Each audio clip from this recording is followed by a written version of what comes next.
You're now watching Around the Horn, the weekly internationalist news update with author and historian Gerald Horne. Today is June 25th, 2025.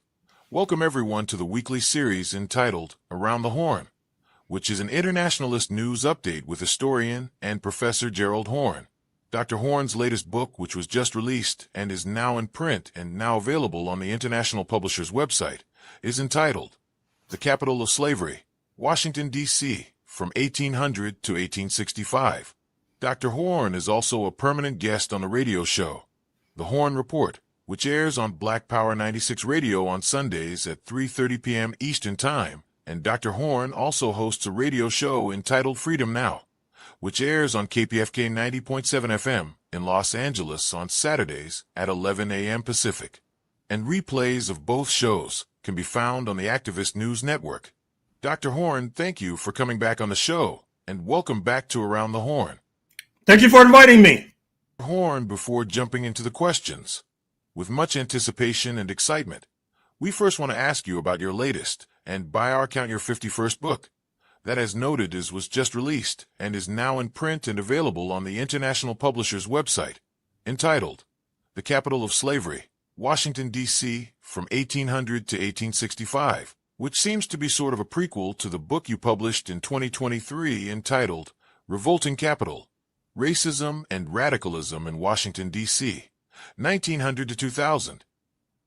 Dr. Horne, can you please give us a sneak peek into your latest book, The Capital of Slavery, Washington, D.C., from 1800 to 1865?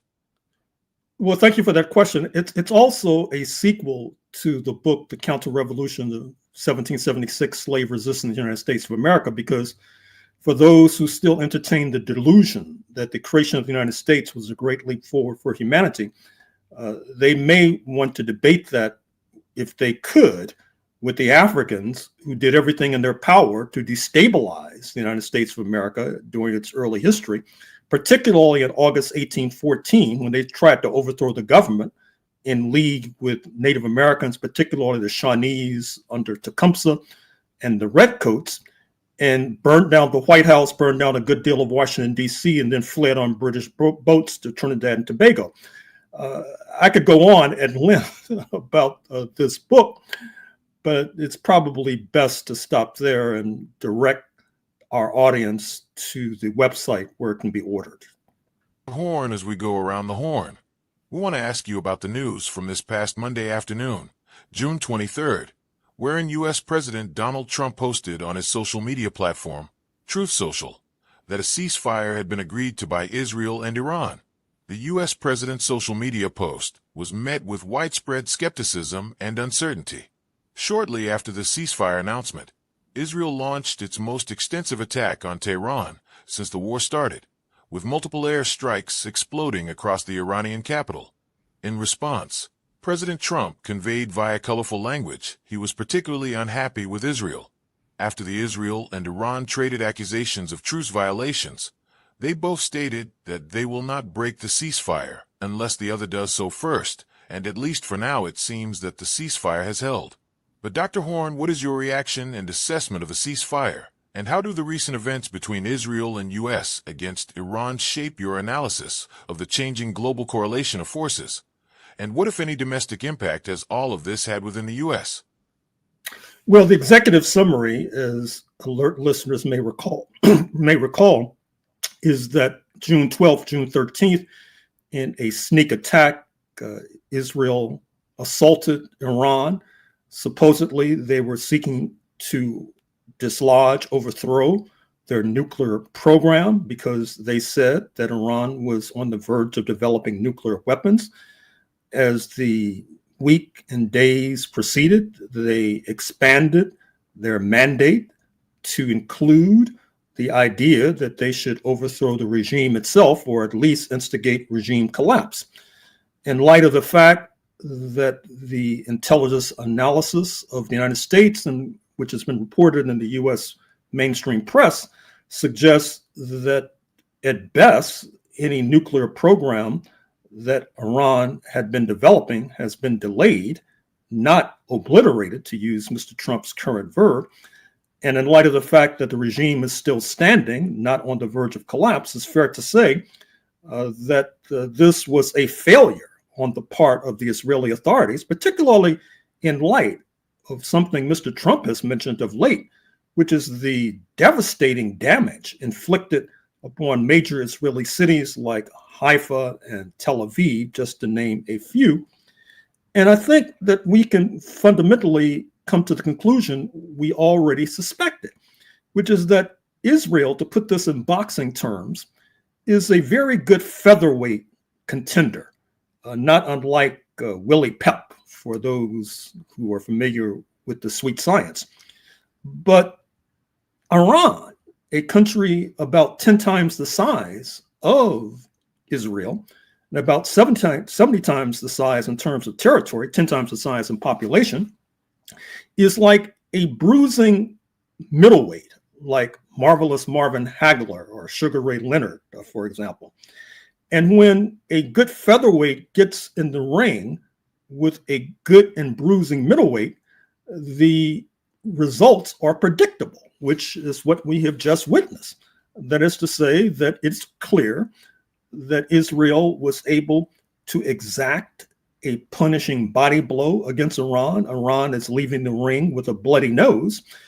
But fundamentally, given the fact that Israel had a wider agenda, and their wider agenda was not accomplished despite the assistance of Uncle Sam, suggests that this is a major blow for Israeli expansionism.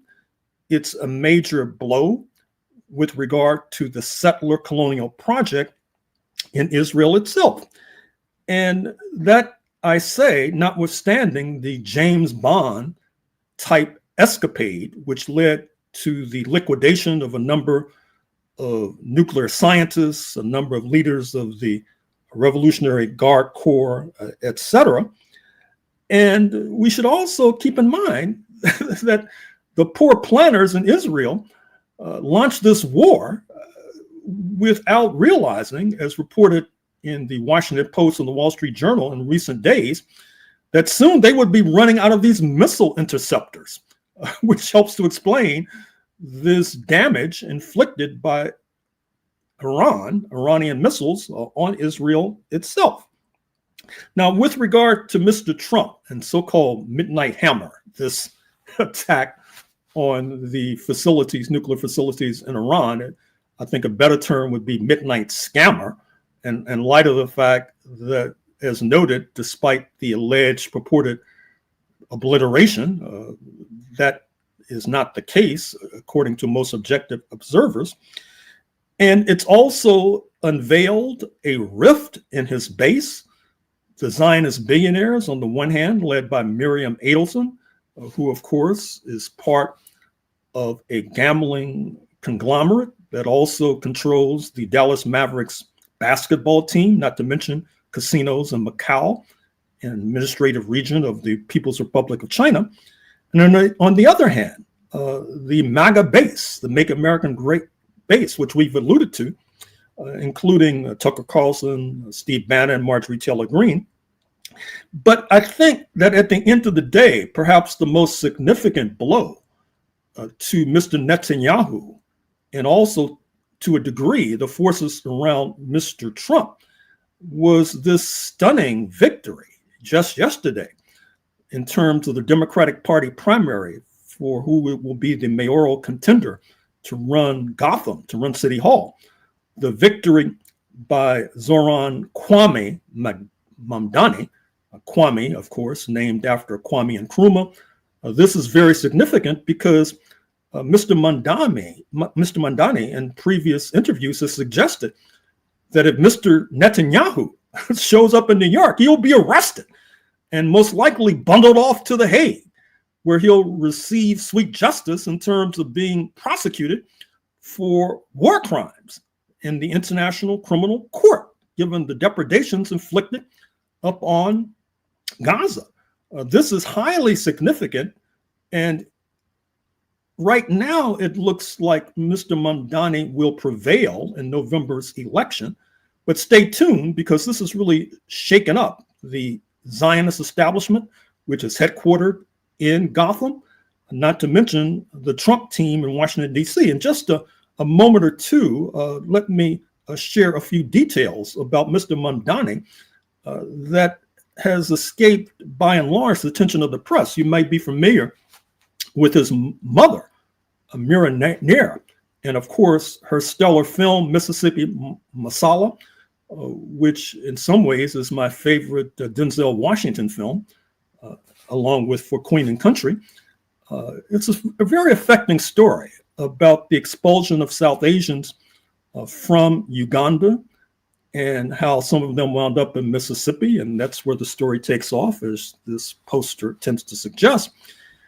And Mr. Mamdani himself was born in Uganda. His father, Mahmoud Mamdani, is a leading scholar of Africa and taught at Makerere University, one of the continent's leading institutions of higher learning.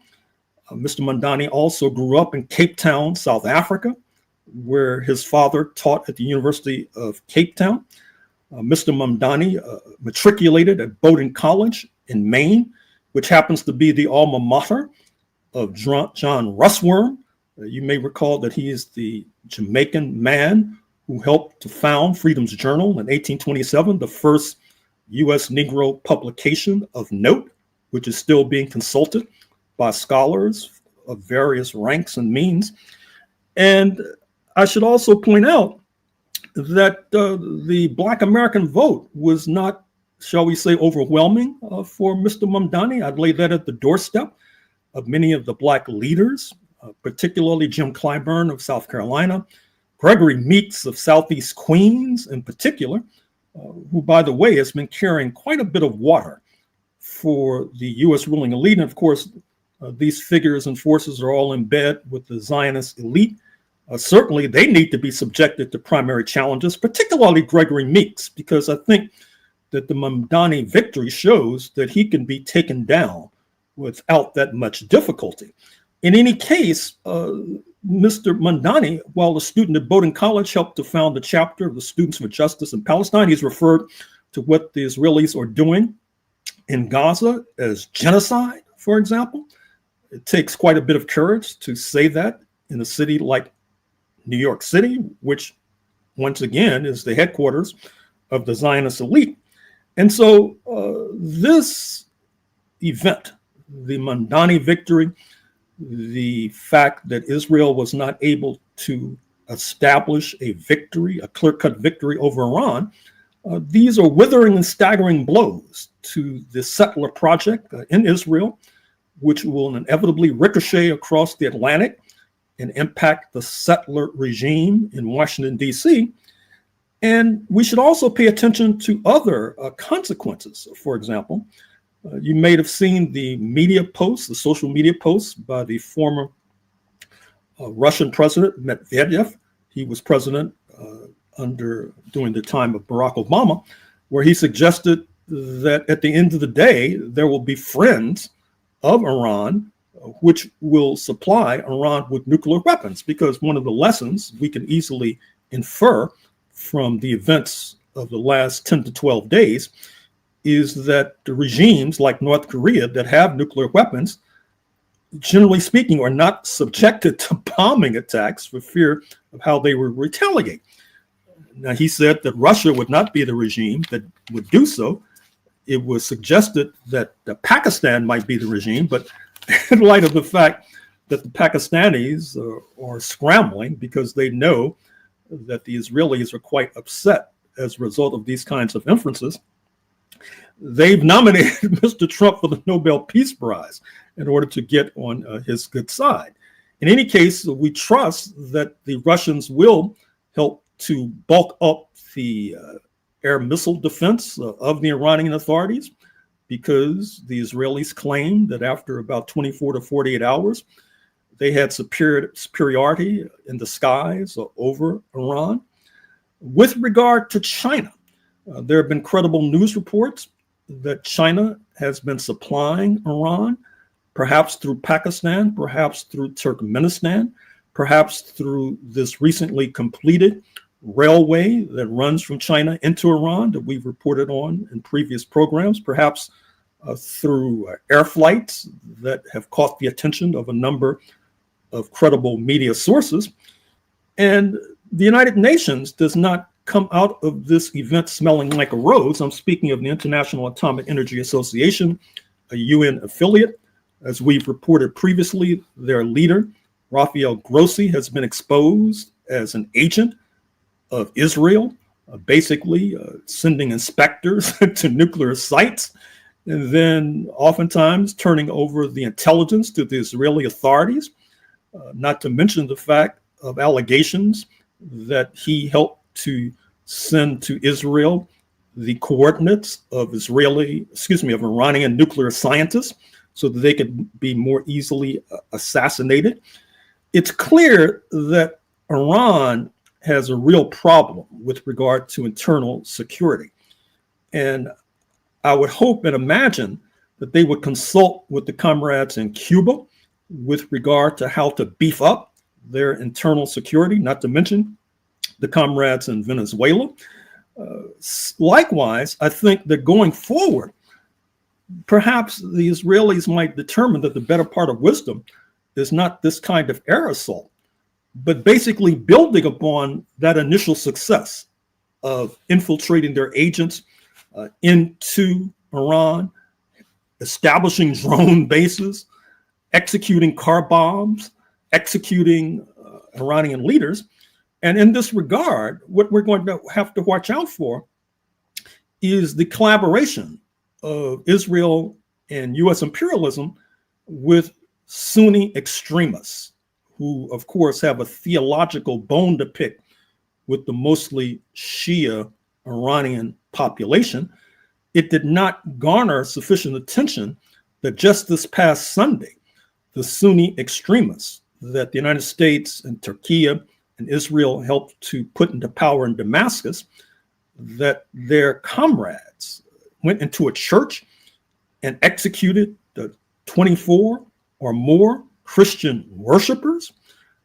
It's quite remarkable that this did not receive more attention in this country, where supposedly Christianity is the reigning faith. They're putting the 10 Commandments of the Christian faith in classrooms, for example, in the state of Texas and other places in the South.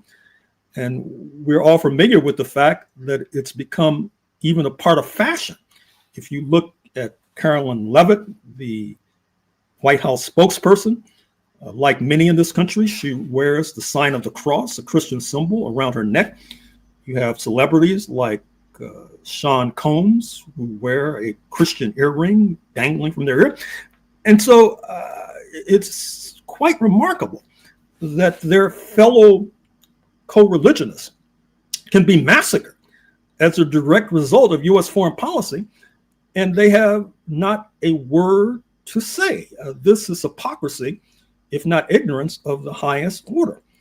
Perhaps the Iranian authorities, in order to prepare for this second onslaught of Takfiris and Salafists and Sunni extremists and Israelis and U.S. imperialists, by calling an international conference in Tehran, solidarity with Iran, perhaps if not in Iran itself, perhaps in a neighboring country.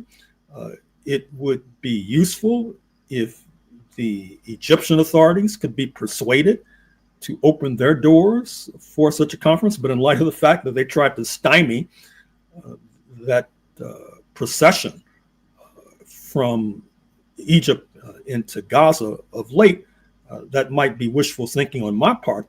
But in any case, we need exceedingly strong solidarity with Iran, because I'm not sure if our audience even recognizes how close we came to the brink of World War III this past 10 to 12 days, and how easily we can return to that perilous point unless and until the solidarity movement begins to flex its muscles. Mr. Horne, as we go around the horn, speaking of a changing global correlation of forces, we wanted to ask you about the NATO summit, which took place yesterday and today, June 24th and 25th in the Netherlands. The North Atlantic Treaty Organization member countries pledged today to back the big increase in defense spending that President Trump had demanded and restated their commitment to defend each other from attack after a brief summit in the Netherlands. The central outcome of the summit, a pledge by members to boost defense spending to 5% of GDP in a decade, up from the current target of 2%, is exactly what Trump has been demanding over the past several years. The final communiqué, in which the spending target will be affirmed, was dramatically shortened, omitting any controversial language that might spark resistance from Trump. While Trump got what he wanted at the annual meeting that was tailor-made for him, speaking to reporters aboard Air Force One, Trump stopped well short of offering a full-throated endorsement of the alliance's cornerstone Article 5 pledge of collective defense. Trump said, quote, "It depends on your definition. There are numerous definitions of Article 5. I'm committed to being their friends, and I'm committed to helping them." While this was not quite the show of support many European leaders had hoped for, few EU officials voiced surprise at Trump's comments. And while European leaders gathered in the Netherlands for the NATO Leaders Summit, notably absent was the Japanese Prime Minister Shigeru Ishiba, Australian Prime Minister Anthony Albanese, and the new South Korean President Lee Jae-myung. While Japan, Australia, and South Korea are not members of NATO, they were invited to join the summit. In addition, many analysts have forecasted that this year's NATO summit will be the most significant NATO summit since the Cold War. Dr. Horne, what should our audience know about the NATO summit? And do you think that the summit that took place yesterday and today was in fact the most significant NATO summit since the Cold War? Well, the NATO summit reflects fragmentation in the North Atlantic bloc. For example, take this 5% figure. First of all, as suggested, a percentage of that 5% can be devoted to building sturdier bridges, presumably so that tanks can roll over them, or beefing up emergency rooms in hospitals, for example. So in some ways, it's rather fraudulent, but for the most part, it intends, from Mr. Trump's point of view, further transfers of capital from so-called allies to the U.S. military-industrial complex. That is to say, to buy more jet fighters from Lockheed Martin, for example. And then the fragmentation comes with regard to what was just suggested concerning Japan. Japan is quite upset with regard to how they're being treated so shabbily by U.S. imperialism, with regard to Nippon Steel of Japan seeking to buy U.S. steel and being treated like they're some sort of enemy, despite the fact that they're supposedly close allies and U.S. military forces still occupy a good deal of Japanese territory. Likewise, Australia had cut this deal with regard to U.S. imperialism, with regard to the building of submarines, and now Mr. Trump is waffling on that. That after Australia had backed out of a similar deal with France in order to sign this deal with U.S. imperialism. The South Koreans, of course, are being hammered, like Japan, for example, with regard to the so-called Trump tariff war. What we're going to have to watch out for is whether many NATO countries or more NATO countries follow the example of Spain, which has decided that it's a bridge too far to demand this 5% of GDP being spent on defense, which once again is just a benefit to the U.S. military-industrial complex. And of course, Spain has been in the forefront with regard to trying to bring Israeli misleaders to justice. You recall what we reported on the Spanish leadership attending an Arab League meeting in Baghdad, Iraq, just a few weeks ago. And just as with the G7 meeting in Canada, prior to that meeting, the former Italian leader Mario Monti said that the G7 might evolve into a G6, where the United States will either leave or be asked to leave. And I think that the way NATO is evolving is that the United States might be leaving NATO, which of course Mr. Trump has bruited in previous speechifying. But if that is the case, it could be quite dangerous, particularly in light of Germany rearming at breakneck speed, particularly in light of the fact that the United States has antagonized Canada. And there's been talk in Canada about Canada joining the European Union, for example. And so at the end of the day, this could lead to a very dangerous national security quagmire for U.S. imperialism. And per usual, Mr. Trump has not thought through the consequences of his actions and misdeeds. Horne, as we go around the horn, we also want to ask you about Mali. First, this past Monday, June 23rd, Mali and Russia signed agreements to bolster their economic and trade relations, including a cooperation deal on nuclear energy. Mali's interim president Assimi Goïta met Russian President Vladimir Putin during a 5-day official visit to Moscow that began this past Sunday, June 22nd. The two leaders also signed an agreement on the creation of an Intergovernmental Russia-Mali Commission for trade, economic, scientific, and technical cooperation. And on June 17th, Mali announced that it had begun building a new gold refinery backed by Russia, a move that government officials say will help the country gain greater control over its natural resources. Speaking at the groundbreaking ceremony, President Goïta said the facility is part of broader efforts to require all mining companies to refine gold domestically under a revised mining code. Dr. Horne, as we have been speaking today about a changing global correlation of forces, what is your reaction to this news regarding Mali and Russia?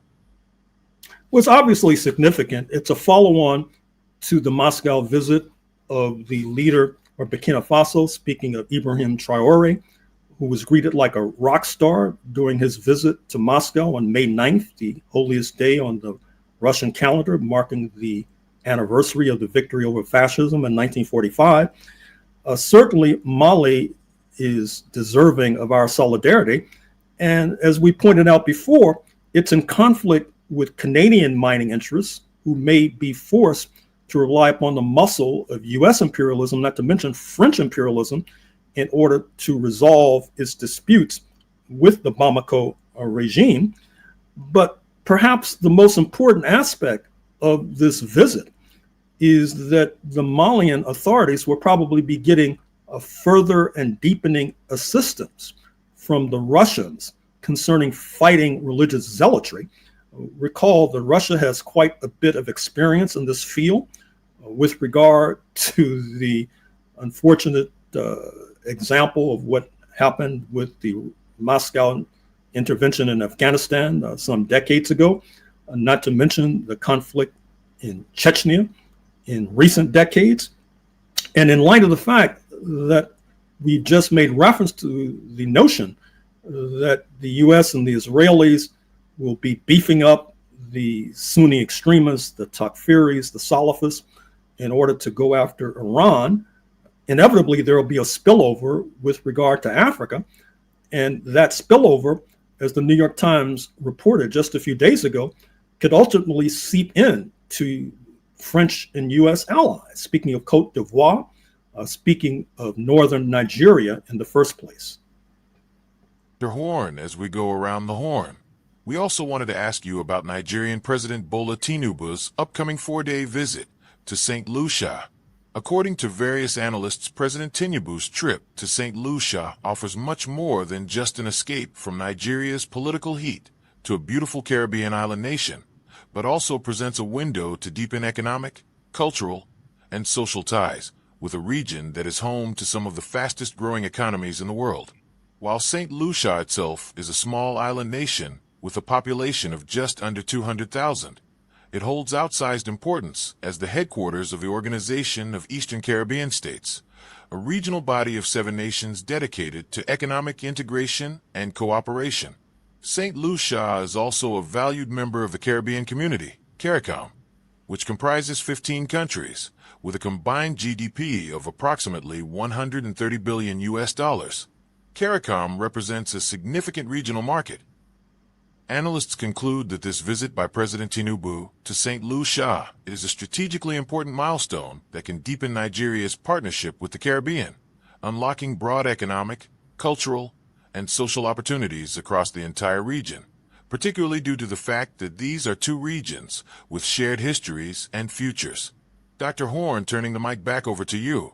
What is your analysis of President Tinubu's upcoming trip to St. Lucia, and do you think this trip could signal the start of a new chapter in relations between the 2 regions?